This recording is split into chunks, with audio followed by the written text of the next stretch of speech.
नाज़रीन इकराम, अमेरिका के वेनेजुएला पर हमले के बाद अब ईरान के लिए सूरत हाल बहुत तेजी से तब्दील हो रही है। इस वक्त मशरिक़ वस्ता में याद रखिएगा कि अमेरिका ने जब कभी ईरान में हमला करना होता है, ईरान में कार्रवाई करनी होती है, तो मशरिक़ वस्ता में हलचल होती है। इस वक्त oil tankers, fuel tankers, aircraft carriers और जंगी बहरी बेड़े, इनकी गैर मामूली नकलो हरकत जो है वो इस वक्त मशरिक़ वस्ता में देखी जा रही है। ईरान के वजीर खारजा ने भी अपनी फौज की तैयारियों के हवाले से स्टेटमेंट जारी कर दी है और इसी ज़िमन में ईरान पर पहला बड़ा हमला हो गया है। एक जानिब ईरान के सुप्रीम लीडर को मॉस्को चले जाने की बातें की जा रही हैं कि निकोलस मादुरो जो है वेनेजुएला का सदर, उसे हमने तुर्की में एग्जाइल, तुर्की में जलावतनी की ऑफर की थी, उसने कबूल नहीं की। और अब जो इस्राएली मीडिया है वो इस वक्त एक फुल फ्लेज ऑपरेशन वेनेजुएला तर्ज का ईरान में किए जाने की बात कर रहा है। इसराइल अकेले ये ऑपरेशन कर सकता होता तो आज के दिन तक इसराइल ये ऑपरेशन कर लेता। इस वक्त एक जानिब तो ईरान के 40 शहरों में मुजाहरे हो रहे हैं और माइक पोम्पियो ऑलरेडी ये बात कर चुका है कि इन मुजाहिरीन के साथ साथ मुसाद के एजेंट जो हैं वो भी ईरान की सड़कों पर हैं। यानी ये मुजाहिरे जो हैं एक जानिब तो ऑर्गेनिक भी है, इनका आगाज ऑर्गेनिक था, ये महंगाई और जो रुपए की वहां पर जो करेंसी है उसकी कदर के हवाले से थे, लेकिन अब सूरत हाल तब्दील होती जा रही है और इन प्रोटेस्ट्स के अंदर भी एक पूरा एजेंडा शामिल हो चुका है। मैं सारी डिटेल्स आपके सामने रखता हूं, लेकिन वही दरखास्त जो इससे पहले हम आपके सामने करते हैं, हमारे चैनल को भारत, अफगानिस्तान और मुतअद्दिद पाकिस्तान दुश्मन अकाउंट्स की तरफ से रिपोर्ट किया जा रहा है। इस रिपोर्टिंग का असर जाहिर इस तरह से होगा कि आप इस वीडियो को लाइक करें, एक के बजाय ज्यादा से ज्यादा जितने कमेंट्स हो सके वो आपने जरूर करने हैं और जिन लोगों ने चैनल को सब्सक्राइब नहीं किया उनसे मेरी ये दरखास्त होगी कि चैनल को भी लाजमी सब्सक्राइब कर लें।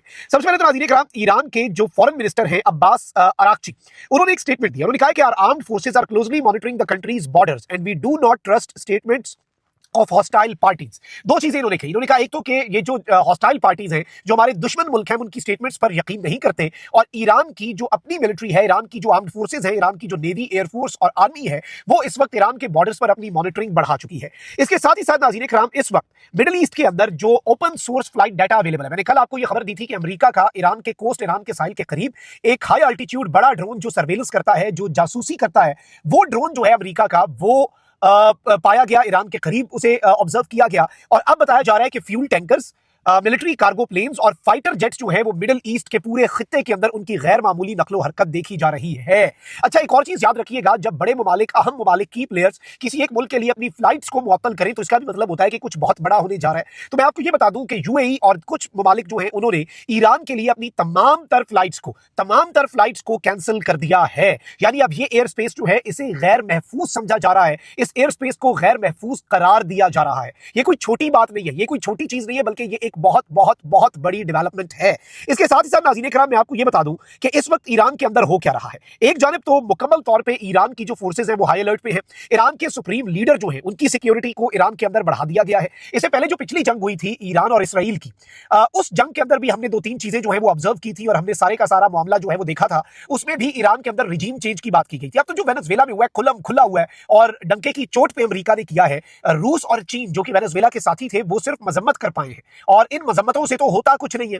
रूस और चीन कुछ नहीं कर पाए तो अमेरिका का झाका तो खुला है। अमेरिका के लिए तो ये एक बहुत बड़ी अचीवमेंट है। अमेरिका तो बता चुका है कि भाई एक ही इस वक्त बदमाश है पूरी कम्युनिटी के अंदर, वर्ल्ड कम्युनिटी के अंदर, जो खुलकर जो चाहे वो कर सकता है और चाइना और रशिया कुछ नहीं कर सकते। अमेरिका चाइना और रशिया को रोकने के लिए तो आ सकता है, लेकिन चाइना और रशिया अमेरिका का रास्ता नहीं रोक सकते। ये अमेरिका ने स्टेटमेंट दी है, जो है उसे माने। अमेरिका ने जो वेनेजुएला में किया, चाइना का वफ्द चंद घंटे पहले वेनेजुएला के सदर से मिला, उसके बाद उनकी मौजूदगी में, उनके मुल्क में होते हुए वेनेजुएला का सदर चुक के ले गए। चाइना को नहीं मैसेज दिया गया, ईरान को भी ये मैसेज है। ये डेनमार्क तक का जो ग्रीनलैंड के अमेरिका देख कहता है कि ट्रंप कहता है कि हमने उस पर कब्जा करना है, ये उन तक के लिए स्टेटमेंट है। अब नाज़रीन इकराम, जो बड़ी चीज है वो ये है कि दो तीन इंडिकेटर्स होते हैं किसी जंग के। एक तो ये कि सर्वेलेंस ड्रोन्स जो है उस मुल्क के इर्द गिर्द जो है वो अपनी सर्वेलेंस कर रहे होते हैं। इंटेलिजेंस, रिकॉनिसेंस और सर्वेलेंस, आईएसआर एक्टिविटीज परफॉर्म की जाती है। नंबर 1 ईरान वाले केस में इसे आप चेक कर दें, टिक कर दें कि ये भी हो रहा है। नंबर 2 उस मुल्क के जो मुखालिफ मुल्क है उनके एयर बेसिस पर बड़ी मूवमेंट हो रही होती है। अब अमेरिका जो है वो मिडिल ईस्ट में मुतअद्दिद जगहों पर अपने एयर बेस रखता है। अमेरिका के एयर बेस के ऊपर फ्यूल टैंकर्स, फाइटर जेट्स और बाकी तमाम तर चीजें जो है उनकी डिप्लॉयमेंट और मिलिट्री कार्गो प्लेन्स जो है उनकी डिप्लॉयमेंट जो है वो देखी जा रही है। नंबर 2 उसे भी हम टिक कर देते हैं, ये भी एक चीज हो गई। नंबर 3 नाज़रीन इकराम, जो डायरेक्ट स्टेटमेंट्स हैं कि हम इस मुल्क के अंदर वही करेंगे जो हमने वेनेजुएला में किया, यानी कोई अगर मगर नहीं। और इस सब के अंदर इवन मुसाद एजेंट्स जो है, इसराइल की खुफिया एजेंसी मुसाद के एजेंट्स का ईरान के लोगों के साथ मिलकर एहतजाज में शामिल होना और इस एहतजाज को शेप करना, ये इस एहतजाज के ऑर्गेनिक होने पर भी क्वेश्चंस उठा रहा है। यानी फॉरेन इन्वॉल्वमेंट जो है उसे खुद वेस्ट जो है वो उसे टिक मार्क कर रहा है कि भाई बिल्कुल फॉरेन इन्वॉल्वमेंट है। अब इस सब में मैं आपको ये बता दूं कि ईरान ने एक बहुत बड़ी स्टेटमेंट जारी की है और ईरान ने यह कहा है कि it has repelled a large scale cyber attack. अच्छा, ये साइबर अटैक क्या होता है? साइबर अटैक आपको पता है, सिस्टम्स को हैक किया जाता है। पाकिस्तान ने ऑपरेशन बुनियानो मरसूस किया तो उससे पहले इंडिया का पूरा हमने सिस्टम हैक कर दिया। उनका पूरे सिस्टम पे इस जात का साइबर हमला हुआ कि वो हिल के रह गए।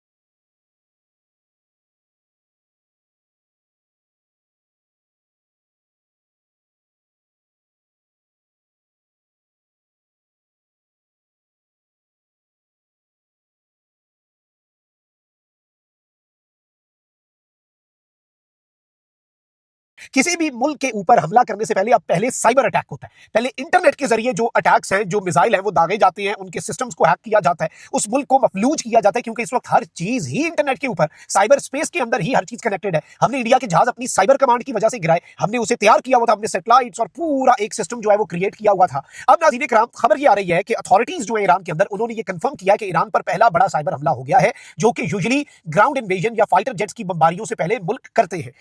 Authorities claim the attack targeted national communications infrastructure and originated from around 120,000 sources world wide. बहुत बड़ा ये साइबर अटैक है। एक तो इसके अंदर अथॉरिटीज ने कंफर्म किया है कि ये नेशनल कम्युनिकेशंस का जो इंफ्रास्ट्रक्चर है, जो पूरे मुल्क को कनेक्ट करता है एक निजाम, ये उस निजाम के ऊपर हमला था। और कहां कहां से अटैक हुए, पूरी दुनिया के मुख्तलिफ कोनों से, हर जगह से कितने अटैक्स हुए, 1,20,000 सोर्सेज थे, 1,20,000 हैकर्स थे, 1,20,000 यूनिट्स थे जहां से ये हैकिंग अटेम्प्ट्स हुए, जहां से ये सारा साइबर हमला ईरान के ऊपर लॉन्च किया गया।